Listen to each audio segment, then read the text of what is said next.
কে জানেন? সে আমার প্রথম স্ত্রী ছিল। ভাইরে ভাই, এইটা কি শুনলাম? আবু তোহা আদনানের স্ত্রীর নাকি এর আগেও আরো একটা বিয়ে ছিল, সেই সংসারে নাকি সন্তান আছে এবং সেই স্বামী এবং সন্তান ছেড়ে এসে আবু তোহা আদনানকে বিয়ে করেছে। তাহলে আবু তোহা আদনানের কাছ থেকে আপনি ভালো কি আশা করেন? যাই হোক, এই বিষয়টা আমার মুখ থেকে না, তার যে পুরাতন স্বামী আছে, মানে আগের স্বামীর মুখ থেকেই এই বিষয়টা বিস্তারিত আপনাদেরকে জানাবো। তাই রিকোয়েস্ট করছি, সাবিকুন নাহারের এই পুরনো রেকর্ডটা শোনার জন্য সম্পূর্ণ ভিডিওটি কন্টিনিউ করতে হবে।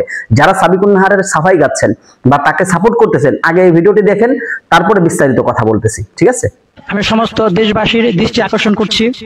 রাত্রে ঠিক 10:30 11টার দিকে আমি দেখলাম যে তার স্ত্রী সরাসরি কথা বলতেছে, এবং দেখার পরে আমার ভিতরটা কামড় দিল।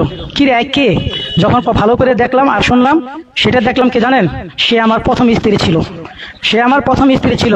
তারপরে আমি আরো ফেসবুক ঘাঁটতে ঘাঁটতে দেখি সবাই তাকে নিয়ে খুব ভালো মন্তব্য করতেছেন। আমিও দোয়া করি যারা হারিয়ে গেছে বা নিখোঁজ হয়েছে, আল্লাহ তাদের ফিরিয়ে দেখ, যার যার মায়ের সন্তান তাদের কাছে ফিরে আসুক। কিন্তু আমি এই সাবিকুন নাহার সম্বন্ধে 2-4টি কথা না বললে হয় না। আমি ওর সম্বন্ধে কিছু বলতে চাই, সেটা দেশবাসী অবশ্যই সবাই জানবেন, সবাই শুনেন। এই সাবিকুন নাহারের প্রথম একটি বয়ফ্রেন্ড ছিল, তার নাম ছিল তুষার। আমি তো জানতাম না, আমি সিঙ্গাপুর থেকে আসছি, আসার পরে সাবিকুন নাহারকে বিয়ে করি এবং 7টা বছর সে আমার সাথে কাটায়, প্রায় 7 থেকে 7 বছর। এর ভিতরে তার চালচলন কিছুটা আমি ভালো দেখি না বিধায় কথা কাটাকাটি হয়, অনেক সময় ঝগড়া কীর্তন হয়। এক সময় তারা আমার সাথে ছাড়াছাড়ি হয়ে যায়। আমার সাথে ছাড়াছাড়ি হওয়ার পরে আমি যে জিনিসটা সন্দেহ করতাম, কিছুদিন পরে মোহাম্মদ সিরাজ নামে চিটাগাংয়ের একটি ছেলেকে বিয়ে করে। তার বয়স 40-45 এর উপরে হবে, প্রায় 45-46 এর উপরে হবে। ওই ছেলেকে বিয়ে করে এবং আমার কাছ থেকে যাওয়ার সময় ও আমার থেকে দেনমোহর সম্পূর্ণ করে গিয়ে আমাদের ডিভোর্স হয়, দেনমোহরগুলো নিয়ে যায়। আমার 3টা সন্তান ছিল, একটি ওর গর্ভেরই, যেদিন হয় সেদিন মারা যায়। তারপর আরেকটি ছেলে হয়, তার নাম ওয়াসিফ। তারপর আরেকটি মেয়ে হয়, তার নাম ওয়ারিশা। 7 বছরে এই মেয়েটি আমার এই ছেলে মেয়েদেরকে রেখে ওই সিরাজের হাত ধরে চলে যায় আমার ডিভোর্স দিয়ে, এবং দেনমোহরের টাকা নিয়ে যায়। কিছুদিন পরে, 1-1.5 বছর পরে, সেই সিরাজের সাথে ওর বনিবনা হয় না বিদায় সে সিরাজকেও ছেড়ে দেয়। সিরাজের থেকেও সে দেনমোহরের সম্পূর্ণ টাকা আদায় করে নেয়। এরপর আরো মানুষের মুখে অনেক কিছু শুনছি যে আরো ছেলেদের সাথে কি কার সাথে দেখা করে না কি করে, যাই হোক, মানুষের যাই হোক, ওগুলা কোনো প্রুফ নেই, প্রুফ ছাড়া ছিল। কিন্তু গতকাল রাত্রে, অর্থাৎ আজকে বুধবার, মঙ্গলবার, অর্থাৎ গতকাল রাত্রে যখন আমি ফেসবুকে দেখতে পাই যে আদনান তাহা আহমেদের স্ত্রী প্রধানমন্ত্রীর কাছে আবেদন করছে তার স্বামীকে যাতে পায়, তার স্বামীকে পেয়ে সে বিদেশ চলে যাবে, তখন আমি ভালো করে লক্ষ্য করি এইটা কে, সাবিকুন নাহার জিনিসটা, নামটা দেখে আমার আরেকটা আগ্রহ হলো। পরে আমি খুঁজতে দেখলাম যে হ্যাঁ, আমার সে প্রথম স্ত্রী। এখন আমার কথা দেশবাসীর কাছে, আমি আদনান তাহা ভাইয়ের সম্বন্ধে কিছু বলতে চাই না, তার সম্বন্ধে আমি জানি না সে ভালো না খারাপ, সে কি। আমি শুধু এইটুকু মিডিয়ার কাছে বলতে চাই, যে নারীটারে নিয়ে তারা এত লাফালাফি করতেছে, এত ভালো কি সুন্দর পর্দা, সে নারী সম্বন্ধে তারা জানে একটি না। এখন হিসাব করলে 4-4টি পুরুষ তার জীবনে।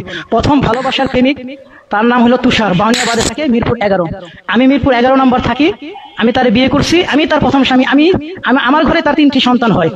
সে আমার ছেড়ে চলে যায়, সে আরেকটা বিয়ে করে, তারেও ছেড়ে দেয়, তারপর আরেকটা বিয়ে করে। আমি শুধু এতটুকুই বলবো তার চরিত্র সম্বন্ধে।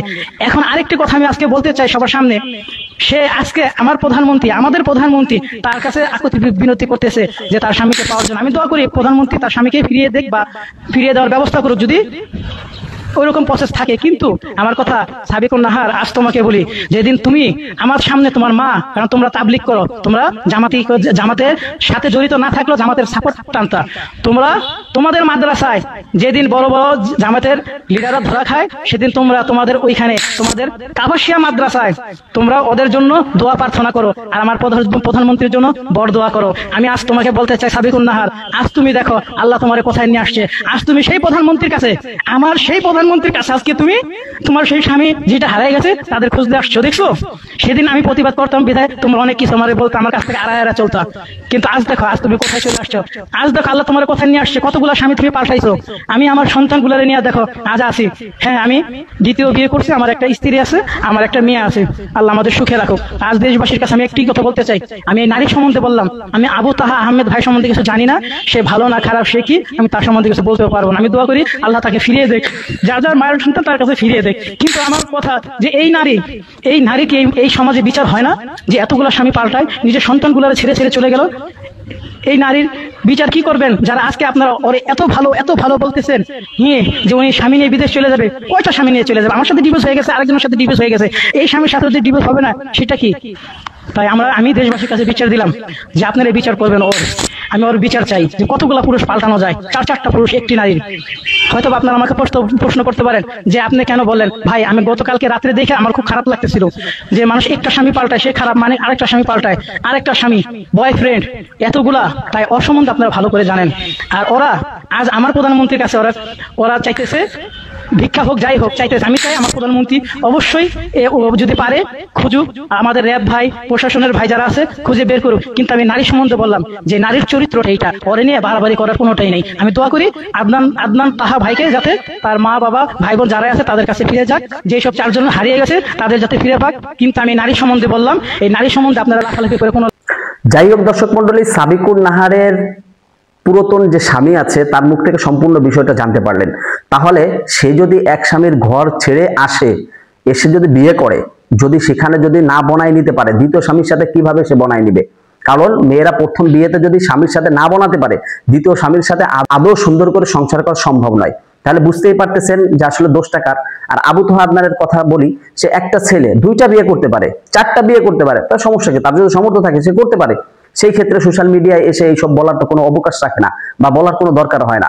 এটা তো নিজেদের ভিতরে সমঝোতা করে নিলেই হয়। যাই হোক দর্শক, ইনার চরিত্র আগে থেকেই কেমন এটা আপনারা বুঝতে পারতেছেন।